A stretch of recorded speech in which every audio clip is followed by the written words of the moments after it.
Você já teve aquela sensação de que está sempre ocupado, sempre consumindo alguma coisa, mas no final do seu dia parece que você não fez nada realmente importante? Talvez você pegue o celular várias vezes sem necessidade. Talvez esteja cada vez mais difícil manter um foco em uma tarefa, ou aquelas atividades que eram interessantes para você agora parecem cansativas e sem graça. E o mais curioso é que muita gente acredita que isso acontece porque você perdeu a sua motivação, a disciplina ou até mesmo a sua força de vontade. Porém, o problema não é exatamente esse. E se parte dessa sua dificuldade estivesse relacionada com a forma de como seu cérebro está sendo treinado todos os dias? Hoje nós vamos falar sobre dopamina, da forma simplificada que normalmente aparece na internet. Vamos entender o que ela realmente faz, como ela está influenciando seu foco, sua motivação e por que tantas pessoas estão se sentindo cada vez mais distraídas e menos satisfeitas. E fica comigo até o final, porque hoje eu vou te mostrar 3 técnicas práticas baseadas na psicologia e na neurociência que podem ajudar você a recuperar o controle da sua atenção e da sua motivação. Prazer, eu sou Pedro Tavares, estudante de Psicologia e Neurociência. Seja bem-vindo ao canal. Se você gosta de conteúdo sobre comportamento humano, desenvolvimento pessoal e ciência aplicada à vida real,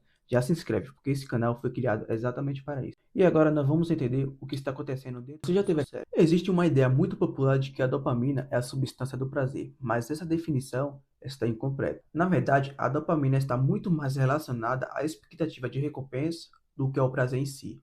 E isso muda completamente a forma de como entendemos os nossos comportamentos. Pense você acorda e pega o celular apenas para verificar uma mensagem. Alguns minutos depois, está assistindo vídeos, vendo publicações e pulando de um conteúdo para o outro, sem nem perceber quanto tempo se passou.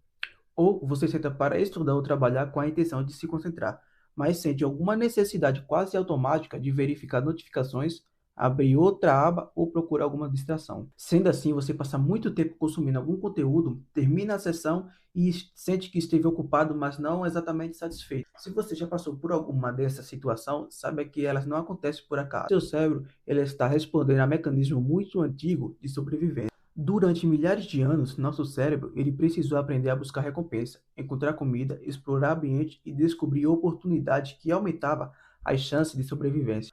A dopamina ajudava exatamente nesse processo. Hoje em dia, as pessoas entendem que a dopamina é a vilã da história, quando na verdade ela é um neurotransmissor essencial para a nossa sobrevivência. E sem ela, não teríamos motivação, curiosidade, aprendizagem, prazer antecipatório e até mesmo os nossos movimentos. O problema é que hoje vivemos em um ambiente completamente diferente.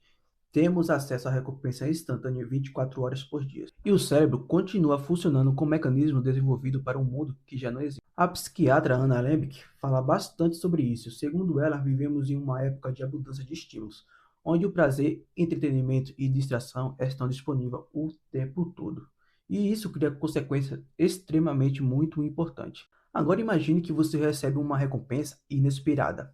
O seu cérebro ele libera dopamina. Mas algo interessante acontece. Com o tempo, ele começa a antecipar essa recompensa. Ou seja, a dopamina está muito mais associada ao desejo, à busca, à antecipação de recompensa do que ao prazer em si. E é por isso que a expectativa pode ser tão poderosa. Vamos observar isso em 3 situações diferentes. A primeira, você escuta o som de uma notificação imediatamente sente a vontade de olhar o celular. A segunda, você abre uma plataforma de vídeo e continua assistindo, porque sempre existe uma possibilidade, seja ela grande ou não, de encontrar algo ainda mais interessante no próximo conteúdo. E a terceira e última, você entra em uma rede social sem objetivo específico e continua rolando porque não sabe qual publicação aparecerá a seguir. Nisso existe um padrão. O cérebro ele não está respondendo apenas à recompensa, ele está respondendo a uma possibilidade da recompensa.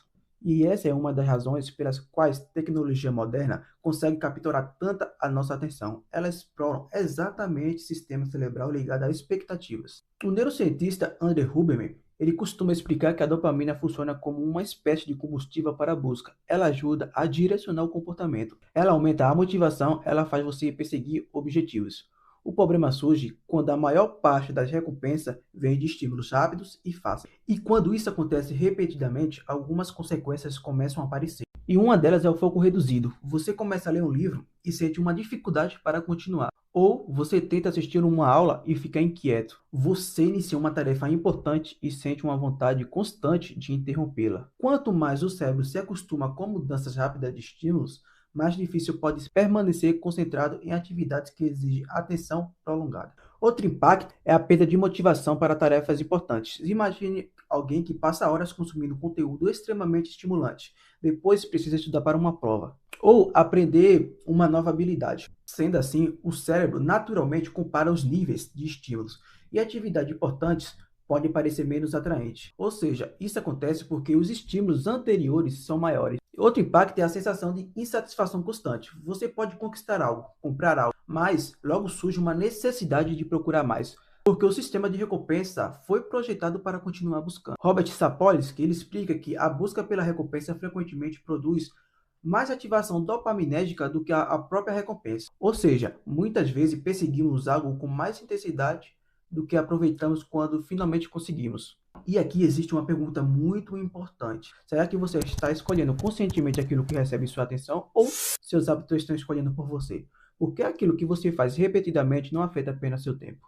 Afeta seu cérebro, afeta a sua capacidade de focar, afeta a sua motivação, afeta a forma de como você percebe a própria vida. E talvez a questão mais importante não seja quanto prazer você está consumindo, mas quanto controle você ainda tem sobre seus comportamentos. Como havia prometido as 3 técnicas práticas, a primeira atrasa a recompensa do dia. Evite redes sociais, vídeos curtos e conteúdo altamente estimulante nos primeiros 30 minutos do seu dia. Isso funciona porque seu cérebro ainda está regulando seus níveis naturais de atenção e motivação. E quando a primeira experiência do dia já oferece uma recompensa intensa, outras atividades podem parecer menos interessantes. Um exemplo real, em vez de acordar e abrir uma rede social, você acorda, arruma a cama e organiza suas prioridades do dia. A outra técnica, crie blocos de foco sem interrupções, ou seja, reserve períodos específicos para realizar apenas uma atividade. Isso funciona porque a atenção profunda fortalece circuitos neurais relacionados ao foco e reduz a dependência de recompensas constantes. Sendo assim, comece com blocos de 20 a 30 minutos, sem notificações, sem multitarefa, sem distrações, ou seja, durante meia hora você estuda apenas uma matéria sem abrir o aplicativo ou verificar uma mensagem. E terceira técnica, reaprenda a tolerar o tédio. Permitir alguns momentos do seu dia sem entretenimento imediato. E isso funciona porque o cérebro ele recupera gradualmente a sensibilidade a estímulos mais simples. Ou seja, faça caminhadas sem celular, espere em filas sem abrir aplicativos. O que eu quero dizer com isso é que passe alguns minutos apenas observando seus pensamentos. O problema não está na dopamina. O problema aparece quando deixamos que outras pessoas, aplicativos ou hábitos decidam constantemente para onde ela será direcionada. Entender isso não resolve tudo de uma vez, mas oferece algo extremamente valioso, a consciência.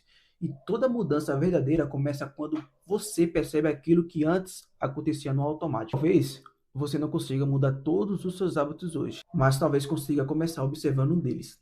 E às vezes, uma única mudança consciente é suficiente para iniciar uma transformação muito maior. E se esse vídeo fez sentido para você, comenta aqui embaixo qual hábito mais disputa sua atenção atualmente. E nos vemos no próximo vídeo.